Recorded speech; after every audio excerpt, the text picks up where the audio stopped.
নোবেলজয়ী অর্থনীতিবিদ অধ্যাপক ডক্টর মোহাম্মদ ইউনূসের নেতৃত্বে অন্তর্বর্তীকালীন সরকার বিভিন্ন সংস্কার কার্যক্রম হাতে নিয়েছে, যা দেশের ভবিষ্যৎ গণতান্ত্রিক প্রক্রিয়াকে শক্তিশালী করবে। এই সংস্কার পরিকল্পনার প্রতি পূর্ণ সমর্থন জানিয়েছেন বাংলাদেশের সেনাপ্রধান জেনারেল ওয়াকারুজ্জামান। বার্তা সংস্থা রয়টার্সকে দেওয়া এক সাক্ষাৎকারে জেনারেল ওয়াকার বলেছেন, ডক্টর ইউনূসের মিশন সফল করতে তিনি সর্বাত্মক সহযোগিতা করবেন এবং দেশের রাজনৈতিক ও প্রশাসনিক ক্ষেত্রে প্রয়োজনীয় সংস্কারের জন্য পাশে থাকবেন। রয়টার্সের প্রতিবেদনে আরও বলা হয়েছে, সাম্প্রতিককালে বাংলাদেশের রাজনৈতিক অস্থিরতা, বিশেষ করে শেখ হাসিনার বিরুদ্ধে ছাত্র নেতৃত্বাধীন বিক্ষোভের সময় সেনাবাহিনী নিরপেক্ষ ভূমিকা পালন করেছে। গত আগস্টে এ ধরনের বিক্ষোভের সময় জেনারেল ওয়াকারুজ্জামান এবং সেনাবাহিনী শেখ হাসিনা সরকারের পক্ষ থেকে কোনো বাধা সৃষ্টি করেনি।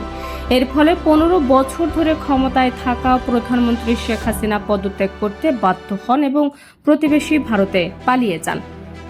সাক্ষাৎকারে জেনারেল ওয়াকার বলেছেন, ডক্টর ইউনূসের নেতৃত্বে অন্তর্বর্তীকালীন সরকার রাজনৈতিক সংস্কারের যে পরিকল্পনা হাতে নিয়েছে তা সেনাবাহিনী পূর্ণভাবে সমর্থন করে। তিনি আরও বলেন, দেশের সামরিক বাহিনীকে রাজনৈতিক প্রভাব থেকে মুক্ত করতে একটি রূপরেখা নির্ধারণ করা হয়েছে, যা ভবিষ্যতে রাজনৈতিক অস্থিরতা দূর করতে সহায়ক হবে। ডক্টর মোহাম্মদ ইউনূস, যিনি বিশ্বব্যাপী ক্ষুদ্র ঋণ আন্দোলনের পথিকৃৎ হিসেবে পরিচিত, তার লক্ষ্য হচ্ছে বাংলাদেশের 17 কোটি মানুষের জন্য একটি অবাধ ও সুষ্ঠু নির্বাচনের ব্যবস্থা করা। এই জন্য তিনি বিচার বিভাগ, পুলিশ এবং আর্থিক প্রতিষ্ঠানগুলোতে প্রয়োজনীয় সংস্কার কার্যক্রম হাতে নিয়েছেন। ডক্টর ইউনূসের পরিকল্পনার প্রধান উদ্দেশ্য হল গণতন্ত্রের উত্তরণ নিশ্চিত করা এবং দেশের প্রশাসনিক কাঠামোকে আরও শক্তিশালী করা।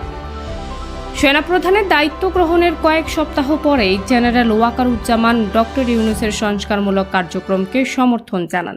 তিনি বলেন, এই সংস্কার কার্যক্রম বাস্তবায়ন হলে আগামী 1 থেকে 1.5 বছরের মধ্যে বাংলাদেশের গণতান্ত্রিক প্রক্রিয়া পুনঃপ্রতিষ্ঠিত হবে। তবে তিনি উল্লেখ করেন যে এই উত্তরণের সময় ধৈর্যের প্রয়োজন হবে। সাক্ষাৎকারে জেনারেল ওয়াকারুজ্জামান বলেন, আমি মনে করি আমাদের এই সময়সীমার মধ্যেই গণতান্ত্রিক প্রক্রিয়ায় প্রবেশ করা উচিত। তবে এই সময়কালে ধৈর্য এবং কৌশলগত পদক্ষেপ গ্রহণের প্রয়োজন রয়েছে, যাতে করে দেশের রাজনৈতিক প্রক্রিয়ার সুষ্ঠু পুনর্গঠন করা যায়।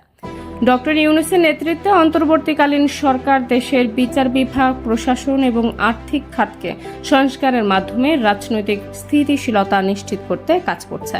সেনাপ্রধানের এই সমর্থন ভবিষ্যতে বাংলাদেশের গণতান্ত্রিক প্রক্রিয়াকে সুসংহত করতে সহায়ক হবে বলে ধারণা করা হচ্ছে।